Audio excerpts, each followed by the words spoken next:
서재 바닥에 흩어진 서류 한 장이 26년 결혼을 단숨에 시체로 만들었습니다. 한우진의 간 이식 기록과 지은호의 사망신고 조작 증거를 본 박진석은 더는 따지지 않기로 했습니다. 고성이가 무너질 때까지 모르는 척하기로요. 그리고 고성이가 서류를 집어든 그 순간 박진석은 이미 결심했는데요. 용서는 없고 탈출구도 없다는 걸 조용히 알려주기로요. 그날 밤 박진석은 고성희의 화장대 서랍이 아니라 자기 서재 바닥에서 진실을 주워들게 될 줄은 몰랐는데요. 박진석은 원래부터 확인이 끝난 뒤에야 움직이는 사람이었습니다.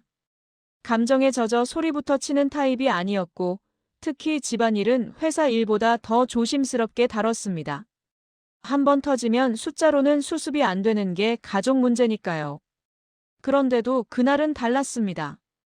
종이들이 바닥에 흩어져 있었고 그 종이들이 사실이라는 단어로 박진석의 목을 조르고 있었습니다. 한우진의 간 이식 기록, 공여자란에 찍힌 이름, 지은호. 그리고 세상에서 가장 잔인한 문장 같던 서류 한 장, 지은호 사망신고 처리 내역. 박진석은 그걸 손에 쥐는 순간 이게 단순한 비밀이 아니라는 걸 바로 알았습니다. 우진이가 아픈 걸 숨겼다 같은 수준이 아니었어요. 살아있는 사람을 죽은 사람으로 만들고 그 죽음을 딛고 재벌가에 들어온 시간이었습니다. 게다가 그 시간이 하루 이틀도 아니고 26년이라니요. 박진석은 서류를 주워들면서도 소리를 못 냈습니다. 목에서 분노가 올라오는데 그 분노보다 더 무서운 게 먼저 올라왔거든요. 내가 내 집에서 내 침대 옆에서 26년 동안 뭘 믿고 산 거지? 그 질문이 박진석을 텅 비게 했습니다. 분노는 누군가를 때리고 싶게 만들지만 허무는 자기 자신을 때리고 싶게 만들잖아요. 박진석은 그 순간 자기 손등을 잠깐 바라봤습니다. 핏줄이 도드라져 있었는데요. 그 핏줄조차 이제는 뭔가 우스워 보였습니다. 이 손으로 돈을 벌고 회사를 키웠다고 으스댔는데 정작 집안에서는 바보였구나 같은 느낌이요. 박진석은 바로 고성희에게 달려가 묻지 않았습니다. 오히려 그 반대였습니다. 서류를 한 장 한 장 다시 가지런히 맞춰놓고 일부러 가장 눈에 띄는 곳에 남겨뒀습니다. 그리고는 문을 닫고 나와 거실에서 TV를 켰습니다. 웃긴데요. 그때 TV 화면은 전혀 보이지 않았습니다. 박진석의 귀는 서재 쪽 소리만 듣고 있었어요. 언제 들어오나, 언제 숨이 멎나, 언제 내 앞에서 또 웃나 그런 것들요. 이상하게도 박진석의 머릿속은 그때부터 사업가처럼 움직였습니다. 화내는 순간 고성이는 울겠죠. 울면서 어쩔 수 없었어요를 반복할 겁니다. 그러면 박진석은 그 울음에 또 흔들릴지도 몰라요. 박진석은 자기 약함을 인정하기 싫었습니다. 그래서 결론을 냈습니다. 폭발은 나중에 하고 먼저 판을 짜자. 박진석은 핸드폰을 꺼내 조용히 메시지 하나를 보냈습니다. 이 부장에게요. 내가 시키는 것만 해. 묻지 말고. 재단 회계, 부동산, 주식, 예금, 변호사. 다 분산해서. 그 짧은 메시지가 고성이가 쌓아올린 거짓의 성을 무너뜨리는 첫 번째 삽이 될 줄은 고성이도 몰랐습니다. 고성이는 그날 늦게 들어왔습니다. 원래라면 박진석의 얼굴부터 살피고 기분이 좋아 보이면 한 번 더 웃고 기분이 안 좋아 보이면 헌신이라는 무기를 꺼내는 사람이었는데요. 그날은 묘하게 마음이 급했습니다. 한우진이 아직 연락이 안 되고 지은호가 입을 다문 채 버티고 있고 박성재는 아버지한테는 절대 들키지 말아라고 못을 박았지만 그 말이 오히려 불안하게 들렸습니다. 절대라는 말은 결국 언젠가가 온다는 뜻 같았거든요. 고성이는 거실 소파에 앉아있는 박진석을 봤습니다. 박진석은 평소처럼 조용히 앉아 있었어요. 여보, 아직 안 주무셨어요? 고성이가 먼저 말을 걸었는데요. 박진석은 고개만 끄덕였습니다. 응. 잠이 안 오네. 요즘 일이 많아서 그런가 봐요. 내가 내일은 보양식이라도. 그래, 당신이 해주는 게 제일 좋지. 박진석의 대답은 다정해 보였는데요. 그 다정함이 고성이를 더 안심시키기도 했고 더 오싹하게 하기도 했습니다. 고성이는 본능적으로 느꼈습니다. 이 사람 오늘 평소보다 말이 적다. 말이 적다는 건 감정이 없다는 게 아니라 감정이 너무 많아서 말로 못 내보낸다는 뜻이잖아요. 고성이는 결국 서재로 향했습니다. 그리고 문을 여는 순간 발끝이 멈췄습니다. 바닥에 흩어진 서류들. 그 중에서도 제일 먼저 눈에 들어온 건 간 이식이라는 단어였어요. 고성이는 숨이 턱 막혔습니다. 손이 먼저 움직였습니다. 종이들을 주워들면서도 글자가 눈에 꽂혔어요. 지은호, 공여자, 쌍둥이, 사망 처리. 고성이는 그 자리에서 서류를 놓칠 뻔했습니다. 손가락이 떨렸고 이마에서 식은땀이 흘렀습니다. 이게 왜 여기 있어? 라는 질문이 아니라 이걸 누가 어디까지가 먼저 올라왔습니다. 고성이는 종이의 날짜를 확인했습니다. 이게 조사 기록이 며칠 전부터 시작돼 있었습니다. 그 말은 뭐였냐면요. 박진석은 이미 며칠 전부터 알고도 아무렇지 않은 척 했다는 뜻이었습니다. 고성이는 이를 악물었습니다. 이 사람이 나를 가지고 놀았어. 그 생각이 들자 공포가 분노로 바뀌었습니다. 고성이는 스스로의 감정을 믿지 않았습니다. 분노는 실수하게 만들거든요. 고성이는 그 자리에서 결론을 내렸습니다. 이제는 울어서 해결할 일이 아니다. 나가야 한다. 그런데 고성이가 서류를 쥔 채 서재에서 몸을 돌리는 순간 문이 열렸습니다. 박진석이 들어왔습니다. 아주 조용히요. 박진석은 고성희의 손에 들린 서류를 보더니 이상할 정도로 담담하게 물었습니다. 찾았네. 고성희는 입을 열었다 닫았습니다. 머릿속에서 수십 개의 거짓말이 동시에 튀어나오려 했는데요. 박진석의 눈빛이 그 거짓말을 죄다 눌렀습니다. 그 눈빛은 화난 눈빛이 아니라 포기한 사람의 눈빛이었거든요. 포기한 사람은 무섭습니다. 뭘 해도 잃을 게 없으니까요. 고성이가 겨우 입을 뗐습니다. 여보, 이건 내가. 박진석이 말을 끊었습니다. 나한테 거짓말 하나만 더 해봐. 진짜 궁금해서 그래. 그 말이 고성이를 찔렀습니다. 고성이는 울고 싶었지만 울면 안 된다는 것도 알았습니다. 그래서 고성이는 다른 선택을 했습니다. 피해자처럼 말하기요. 나도 힘들었어요. 우진이 살리려고. 박진석은 고개를 살짝 기울였습니다. 우진이 살리려고 살아있는 딸을 죽였어? 그게.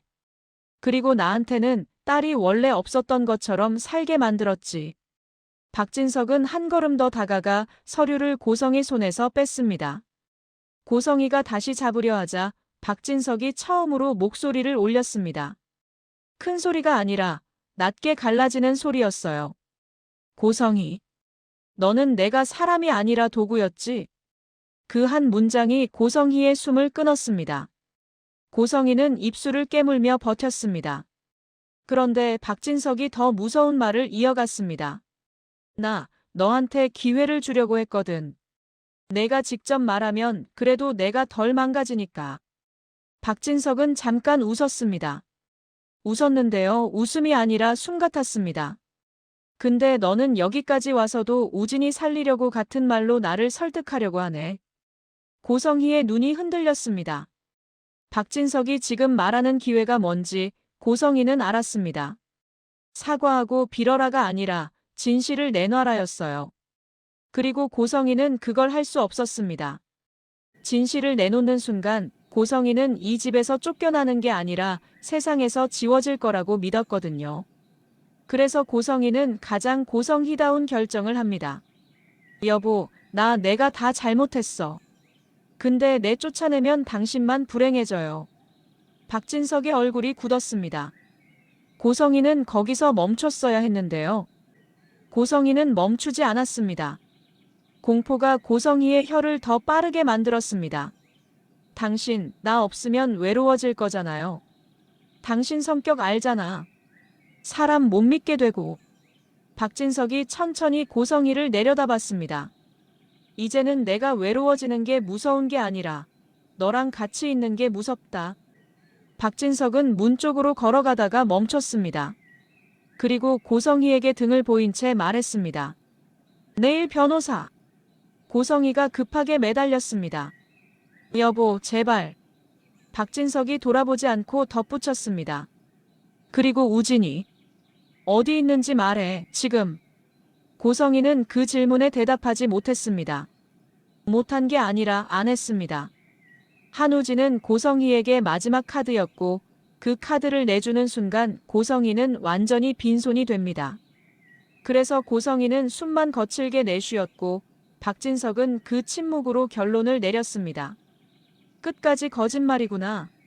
박진석은 서재문을 닫고 나갔습니다. 그 순간부터 고성희는 울었습니다. 그런데 그 울음은 후회가 아니라 계산이 무너졌다는 분노 섞인 울음이었습니다. 다음 날 아침, 집은 겉으로는 평소와 똑같았는데요. 사실은 한 장의 얇은 얼음판 같았습니다. 박성재가 식탁에 내려오자마자 느꼈습니다. 박진석의 눈빛이 이상했거든요.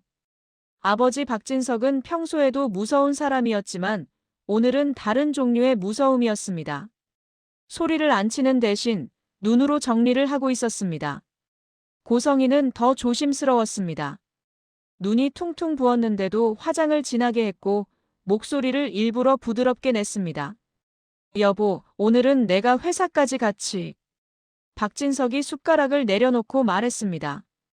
당신, 오늘부터는 나한테 여보라고 부르지 마.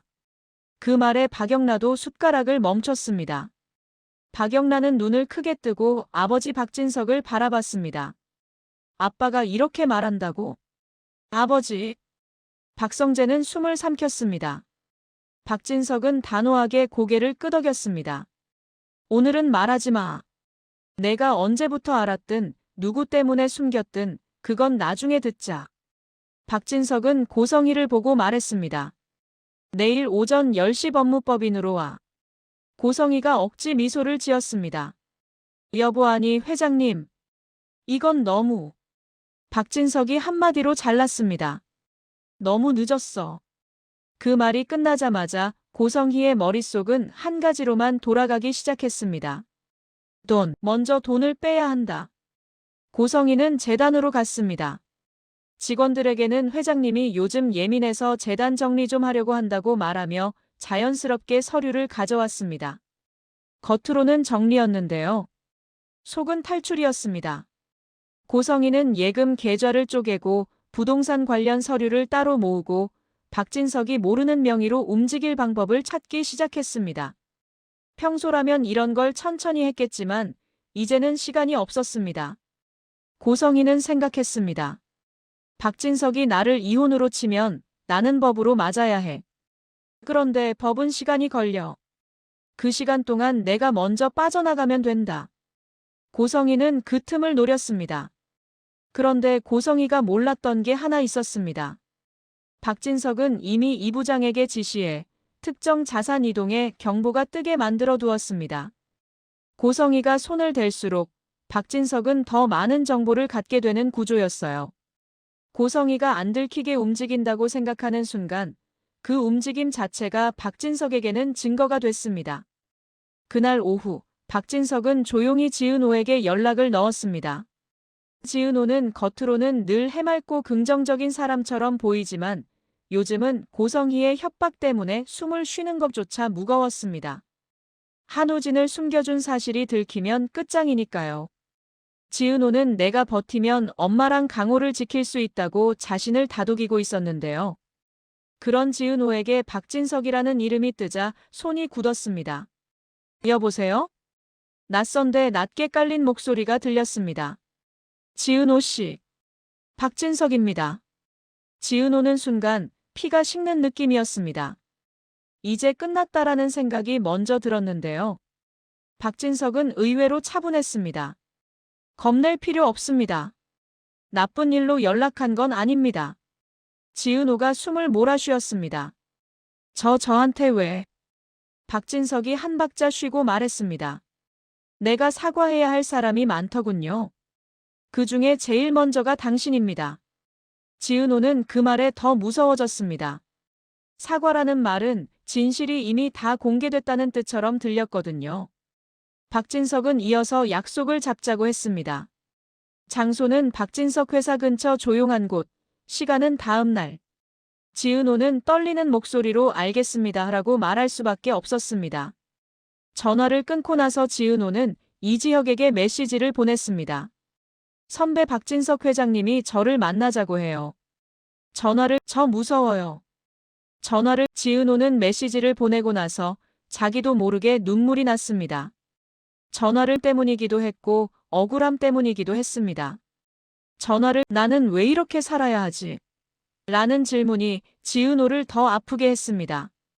같은 시각, 이지혁은 병원 진료실에서 나오는 길이었습니다. 이지혁은 지은호 메시지를 보자마자 전화를 걸었습니다. 은호야. 지금 어디야? 선배 나 괜찮아요. 괜찮은데. 지은호는 괜찮다는 말만 반복했습니다. 이지혁은 그 반복이 괜찮지 않다는 뜻인 걸 알았습니다. 이지혁이 단호하게 말했습니다. 내가 같이 갈게. 그 말이 지은호의 마음을 흔들었습니다. 지은호는 결국 알겠어요라고 대답했습니다. 이지혁은 전화를 끊고 나서 잠깐 가슴을 쥐었습니다. 통증이 올라왔는데요. 이지혁은 이를 악물고 숨을 골랐습니다. 이 타이밍에 쓰러지면 나는 끝까지 비겁한 사람으로 남는다. 이지혁은 그렇게 스스로를 붙들었습니다. 그날 밤 고성희는 재단 사무실에서 혼자 남아 있었습니다. 불을 다 끄고 작은 스탠드만 켰습니다. 직원들이 보면 안 되는 서류를 펴놓고 있었거든요. 고성희의 눈은 빠르게 움직였고 손은 더 빠르게 움직였습니다. 이건 이쪽으로. 이건 현금화. 고성희는 혼잣말을 했습니다. 누가 보면 미쳤다고 할 만큼 조용한 목소리였는데요. 고성희는 멈추지 않았습니다. 그녀는 도망칠 계획을 세우고 있었습니다. 어디로 가면 박진석의 손이 닿지 않을지, 어떤 방식으로 돈을 들고 나가야 흔적이 덜한지, 무엇보다 박영란을 데리고 갈지 말지까지도 계산하고 있었습니다. 그런데 고성희의 계산은 늘 한 가지에서 흔들렸습니다. 박영란이었습니다. 고성희는 박영란을 애지중지 키웠고 박영란을 자기 인생의 정당성으로 생각했습니다. 내가 이 집에서 버틴 건 영란 때문이었다는 식으로요. 그런데 박영란은 이제 고성희의 통제에서 벗어나고 있었습니다. 웹툰 작가로 데뷔해서 인기가 오르고 아버지 박진석에게도 당당히 맞서고 무엇보다 고성희에게 더 이상 고분고분하지 않았습니다. 고성희는 그게 너무 싫었습니다. 그래서 더 욕심이 났습니다.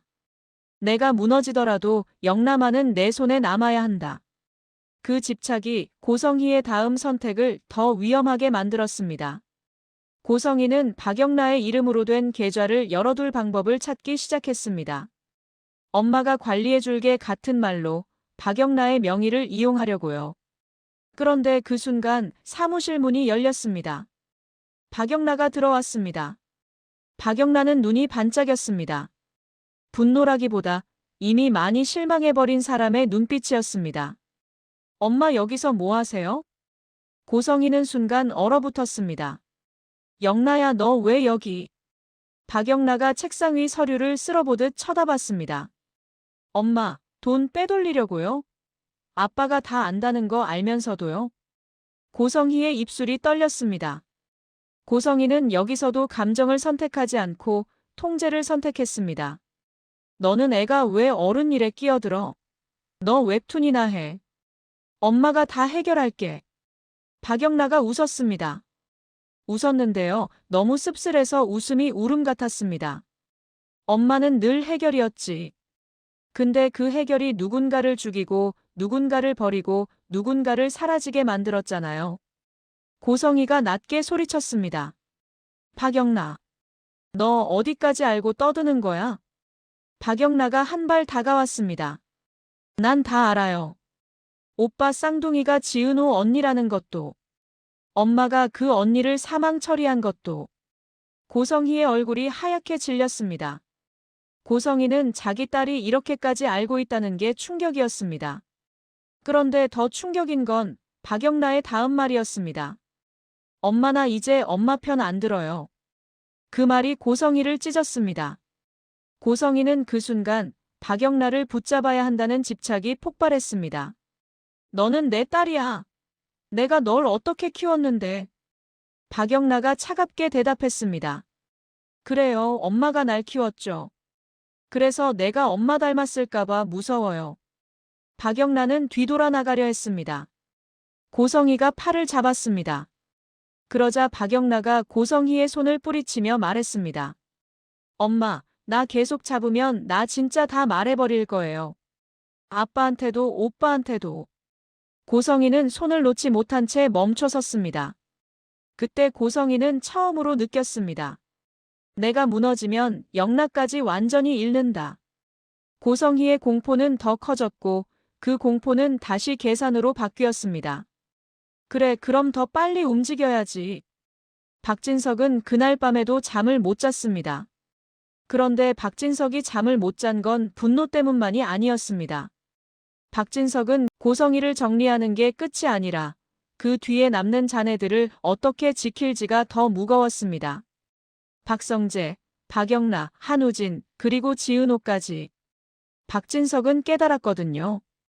고성희가 만든 거짓말의 성은 고성희 혼자만의 성이 아니라 이 집안 전체를 감싸고 있던 감옥이기도 했다는 걸요. 그래서 박진석은 더 냉정해졌습니다. 고성희를 무너뜨리는 것과 가족을 보호하는 것은 동시에 해야 하는 일이었습니다. 박진석은 이 부장을 다시 불렀습니다. 이 부장, 재단 쪽 자산 이동 들어오지. 예. 회장님, 이상 움직임이 있습니다. 막지 마. 이 부장이 놀란 표정을 지었습니다. 막지 말라고요? 박진석이 낮게 대답했습니다. 막으면 도망은 더 난폭해져. 대신 흔적만 남겨. 내가 필요한 건 멈추는 게 아니라 증거야. 그 말은 박진석의 복수 방식이었습니다. 소리치지 않고 폭발하지 않고 고성희가 스스로 무덤을 더 깊게 파게 만드는 방식. 박진석은 그렇게 고성희에게 살아남는 길이 있다고 믿게 만들고 그 길을 끝까지 가게 만들 생각이었습니다. 다음 날 박진석과 지은호의 만남이 잡힌 날이었습니다. 지은호는 약속 장소로 가는 길 내내 손이 차가웠습니다. 다음 이지혁이 옆에서 숨 크게 쉬어라고 말해줬는데도 지은호는 숨이 목에 걸린 것 같았습니다. 이지혁은 평소에 단정하고 차가운 사람이었는데요. 그날은 이상하게 말이 많았습니다. 지은호가 무서워하는 걸 아는 사람의 말투였어요. 박진석은 지금 충격이 엄청 클 거야. 근데 그는 고성희처럼 충동적으로 사람을 해치는 타입이 아니야. 지은호가 작게 물었습니다. 그럼 고성희 씨는요? 이지혁이 잠깐 멈췄습니다. 고성희는 자기 인생이 무너지면 남의 인생도 같이 끌고 갈 사람이지. 그 말이 지은호의 눈에 또 눈물을 만들었습니다. 박진석은 약속 장소에 먼저 와 있었습니다. 처음 보는 얼굴인데도 지은호는 그 사람이 박진석이라는 걸 바로 알았습니다. 말로 설명하기 어려운데요. 내가 세상을 움직여 본 적 있다는 사람이 가진 공기가 있잖아요. 그런데 박진석의 공기는 그날 유난히 무거웠습니다. 박진석은 자리에서 일어나 고개를 숙였습니다. 지은호 씨, 미안합니다. 지은호는 얼어붙었습니다. 이지혁도 놀랐습니다. 박진석 같은 사람이 이렇게 먼저 고개 숙일 거라고는 예상하지 못했거든요. 박진석은 이어서 말했습니다. 사과로 끝날 일이 아니라는 것도 압니다. 하지만 내가 이 말을 하지 않으면 내가 사람이 아닌 것 같아서요. 지은호는 그 말에서 진심을 느끼면서도 동시에 두려웠습니다. 박진석이 나를 이용하려는 건 아닐까? 라는 의심이요. 지은호가 조심스럽게 물었습니다. 회장님은 저를 왜 만나고 싶으셨어요? 박진석이 잠깐 눈을 감았다 뜨더니 말했습니다. 확인하고 싶었습니다. 고성희가 사람을 어디까지 망가뜨렸는지. 이지혁이 그 말을 듣고 표정이 굳었습니다. 박진석은 시선을 이지혁에게 옮겼습니다. 이지혁 씨, 성재 친구죠? 네.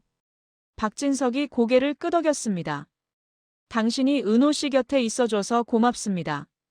그 말을 들은 지은호는 더 혼란스러웠습니다. 박진석은 분명 고성희의 남편이었고 고성희의 거짓말 속에서 살아온 사람이었습니다. 그런데 박진석은 고성희와 달랐습니다. 박진석은 자기 체면보다 사람의 상처를 먼저 보려는 눈이 있었습니다. 박진석은 지은호에게 조용히 제안했습니다. 지은호 씨, 당신 어머니와 동생 내가 보호할 수 있습니다. 고성희가 협박한 거 나도 들었습니다. 지은호의 눈이 커졌습니다. 어떻게 그걸? 박진석이 씁쓸하게 웃었습니다. 내가 바보로 살아도 내 비서들은 바보가 아니더군요. 지은호는 그 말에 숨이 막혔습니다. 보호라는 말이 고맙기도 하고 무섭기도 했습니다. 보호는 늘 대가를 요구하는 말처럼 들리니까요. 지은호는 떨리는 목소리로 말했습니다. 저는 우진이를. 박진석이 고개를 저었습니다. 어디 숨겼는지 지금 말하지 않아도 됩니다. 나도 내 아들이 어디 있는지부터 알고 싶어서 당신을 부른 건 아닙니다. 박진석은 잠깐 말을 멈추고 아주 낮게 덧붙였습니다. 난 내 아들이 아프고 내 딸이 살아있었고 그 모든 걸 내 아내가 숨겼다는 사실이 아직도 믿기지가 않아서요. 박진석의 목소리가 처음으로 흔들렸습니다. 지은호는 그 흔들림을 보며 박진석이 악인이 아니라 피해자이기도 하다는 걸 알았습니다. 하지만 그 피해자가 너무 큰 권력을 가진 사람이라는 사실이 또 다른 두려움이었습니다. 박진석은 지은호에게 한 가지를 부탁했습니다. 지은호 씨, 법정에 서달라는 말 지금 당장 하진 않겠습니다. 지은호가 박진석을 바라봤습니다. 하지만 고성희가 당신에게 했던 말을 기록으로 남겨주세요. 통화든 문자든. 당신이 더 이상 혼자 맞지 않게. 지은호는 고개를 끄덕였습니다. 이지혁도 조용히 제가 도와줄게요라고 말했습니다. 박진석은 마지막으로 말했습니다. 그리고 한 가지 더. 성재에게 원망은 하지 말아주세요. 그 애도 고성희한테 묶여 있었습니다. 그 말은 박진석이 아들 박성재를 보호하려는 방식이었습니다. 박진석은 고성희를 무너뜨리면서도 자기 아이들이 죄책감에 찢어지지 않게 만들고 싶었습니다. 하지만 고성희는 그 사이 더 위험한 선택을 하고 있었습니다. 고성희는 지은호에게 다시 연락했습니다. 이번에는 협박이 더 노골적이었습니다. 지은호, 마지막으로 말한다. 우진이 어딨어? 내 엄마 식당, 내 동생 고깃집 내가 사람 보내면 하루면 끝이야. 지은호는 메시지를 보고 손이 떨렸습니다. 이지혁은 지은호의 손에서 폰을 받아 메시지를 읽었습니다. 그리고 짧게 말했습니다. 이지혁은 이건 증거다. 저장해. 이지혁은 지은호가 울먹였습니다. 선배 고성희 씨가 진짜로. 이지혁이 지은호를 바라보며 말했습니다. 진짜로 할 거야. 그래서 우리가 더 빨리 움직여야 해. 이지혁은 박성재에게 연락했습니다. 성재야 고성희가 은호에게 협박 문자 보냈어. 박성재가 욕을 삼켰습니다. 그 인간 진짜 끝까지 그러네. 이지혁이 낮게 말했습니다. 너 이제 선택해야 해. 아버지 편이냐 고성의 편이냐가 아니야. 은호랑 은호 가족이 다칠 거냐 우리가 막을 거냐야. 박성재는 잠깐 침묵하다가 숨을 내쉬며 말했습니다. 내가 막을게. 박성재는 내가 끝낼게. 박성재는 그 말을 하고 나서도 손이 떨렸습니다. 고성희를 건드리면 고성희는 아버지 박진석에게 더 큰 상처를 줄지도 모릅니다. 그런데 더 두려운 건 고성희가 지은호 가족에게 진짜로 손대는 것이었습니다. 박성재는 결심했습니다. 이제는 입단속이 아니라 고성희의 입을 막아야 한다. 그날 밤 고성희는 몰래 짐을 꾸렸습니다. 여권, 현금, 보석, 통장. 그날 그리고 재단에서 빼낸 서류 일부. 고성희는 거울 앞에서 자기 얼굴을 봤습니다. 창백했는데요. 고성희는 그 창백함을 싫어했습니다. 고성희는 스스로에게 속삭였습니다. 울지 마. 너는 울어서 여기까지 온 게 아니야. 고성희는 박진석이 자신을 법무법인으로 부른다고 했던 시간, 그 전날에 움직일 계획을 세웠습니다. 박진석과 마주 앉는 순간 고성희는 패배합니다. 그러니 마주 앉기 전에 사라져야 합니다. 그런데 고성희가 문을 열고 나가려는 순간 거실에서 불이 켜졌습니다. 박진석이 앉아 있었습니다. 고성희는 심장이 멎는 줄 알았습니다. 박진석은 TV도 안 보고 그냥 고성희를 보고 있었습니다. 박진석이 조용히 말했습니다. 어디가? 고성희가 억지로 웃었습니다. 재단 급한 일이 생겨서. 박진석이 고개를 끄덕였습니다. 그래. 급하지. 너는 늘 급했지. 내가 뭘 잃을까봐. 고성희의 손이 가방끈을 더 꽉 잡았습니다. 박진석은 그 가방을 한번 보고 고성희의 얼굴을 한번 보더니 말했습니다. 고성희, 너 나한테 사과할 마음 없어? 고성희는 입술을 깨물었습니다. 사과를 하면 끝이라고 생각했습니다. 그래서 고성희는 또 다른 거짓말을 꺼내려고 했는데요. 박진석이 그 순간 아주 낮게 말했습니다. 너 지금 나가면 다시는 돌아오지 못해. 고성희는 그 말에 움찔했습니다. 박진석의 목소리에는 협박이 아니라 확신이 있었습니다. 고성희는 뻔뻔한 사람처럼 보이지만 사실 확신을 가진 사람 앞에서는 약했습니다. 박진석이 확신을 가지면 고성희의 계산은 의미가 없어지니까요. 그때 박진석이 자리에서 일어나 고성희에게 다가왔습니다. 박진석은 고성희의 가방을 잡지 않았습니다. 대신 고성희의 손목을 잡았습니다. 세게가 아니라 단단하게요. 내가 너한테 마지막으로 묻는다. 우진이 어디 있니? 고성희가 떨리는 목소리로 웃었습니다. 당신 지금도 우진이부터야? 박진석이 눈을 감았다 뜨며 말했습니다. 아니, 너를 아직도 사람으로 보고 싶어서야. 박진석은 손목을 놓고 한 발 물러났습니다. 말하면 내가 너한테 최악만은 안 해줄 수도 있어. 고성희는 그 문장을 듣고 이상하게도 웃음이 났습니다. 최악이라니. 고성희에게 최악은 이미 시작돼 있었습니다. 고성희는 그 순간 결심합니다. 이 남자가 나를 사람으로 보려는 마음이 있을 때 그 마음을 이용하자. 고성희는 눈물을 만들어냈습니다. 너무 빠르게요. 여보 나 진짜 무서웠어. 나도 살고 싶었어. 박진석은 고성희의 눈물을 보면서도 표정이 변하지 않았습니다. 그래서 남을 죽였어? 고성희가 울먹이며 말했다가 갑자기 눈빛이 바뀌었습니다. 날 버리면 당신도 끝이야. 나 혼자만 끝날 것 같아. 그 말이 박진석의 마지막 끈을 끊었습니다. 박진석은 고성희를 바라보며 낮게 말했습니다. 역시 너는 끝까지 이러네. 박진석은 그 자리에서 이 부장에게 전화를 걸었습니다. 이 부장. 지금이다. 고성희가 눈을 크게 떴습니다. 뭐가 지금이야? 박진석이 고성희를 보며 말했습니다. 너 방금 도망치려 했지? 그럼 이제 내가 준비한 판에 너를 올려야지. 고성희는 그제야 깨달았습니다. 박진석은 그냥 이혼하려는 게 아니었습니다. 고성희가 숨기고 빼돌린 것까지 전부 묶어서 고성희가 스스로 무너지게 만들려고 했습니다. 고성희는 이를 악물고 문 쪽으로 달렸습니다. 그런데 문 앞에 낯선 남자가 서 있었습니다. 박진석의 사람, 그리고 그 뒤로 경찰이 아니라 법무팀 직원들이었습니다. 법무팀 직원이 차분히 말했습니다. 이사장님, 자산 이동 관련 확인할 사항이 있습니다. 고성희는 소리치고 싶었는데요. 소리치면 패배라는 것도 알고 있었습니다. 고성희는 입술을 깨물었습니다. 그때 박진석이 마지막으로 덧붙였습니다. 고성희, 너는 내가 가진 걸 지키려고 거짓말을 했지. 박진석은 한숨처럼 말을 이어갔습니다. 나는 내가 가진 사람들을 지키려고 이제 너를 버릴 거다. 그 말에 고성희의 얼굴이 무너졌습니다.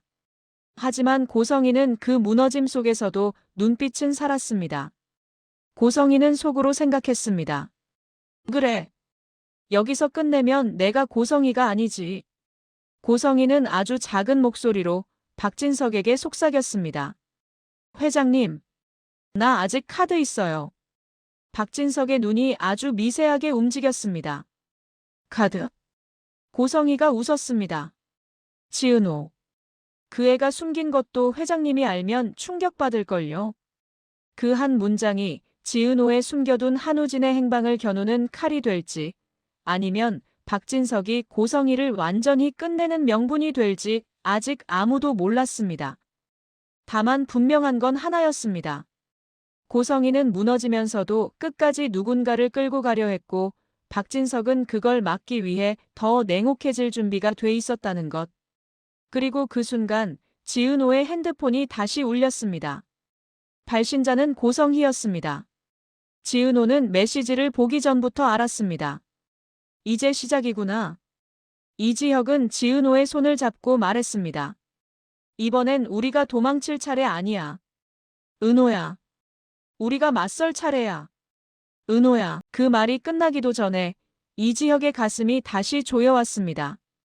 이지혁은 숨을 삼키며 버텼습니다. 제발 오늘만. 지은호의 눈이 커졌습니다. 선배. 이지혁은 억지로 웃어 보였습니다. 괜찮아. 누구의 심장이 먼저 멈출지, 누구의 거짓말이 먼저 무너질지, 누구의 비밀이 다음 폭탄이 될지, 지금 이 집안은 전부 다음 한 장면을 위해 숨을 참고 있었습니다.